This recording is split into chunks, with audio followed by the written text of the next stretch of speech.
I had a comment on part 1 asking for some more details on these motor brackets. I figured while we're already on this topic, we could look at them in a little more depth. The new assembly is bolted to this 1.5-inch box tube that serves as my top beam.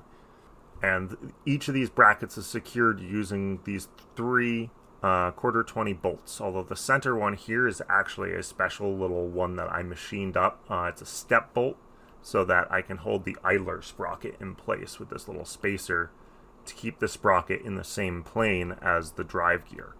With the 3 different holes here, I actually do have 3 different positions I can move between for this idler sprocket to get the feed angle correct. The reason that this could be important is that with the chains coming in through here and down, you need to make sure that you get a good balance between good engagement on the chain without this pulley getting in the way of the chain when it's at its extremes. So when the sled is, say, over here, if this pulley is too close, then that chain feeding in through the top could hit the part that's feeding out through the bottom. So I wanted to be able to have some adjustability there to figure out which one would work the best.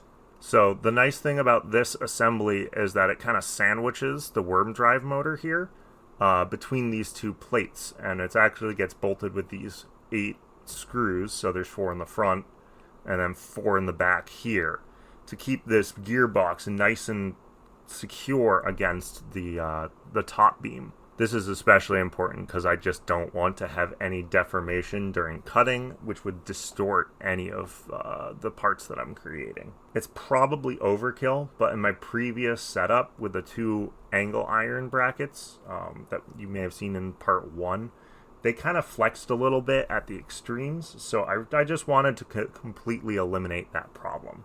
I did have a slight issue when I got this set up, and that's the fact that the box tube and the gearbox are both different thicknesses.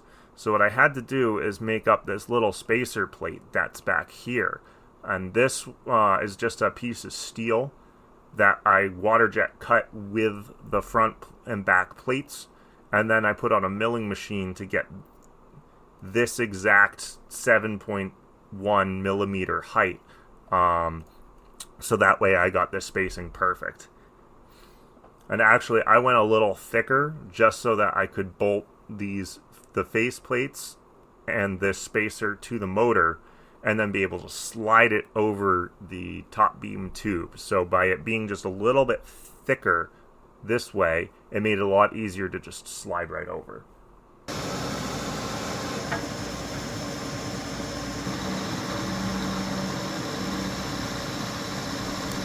Thanks for watching, everyone.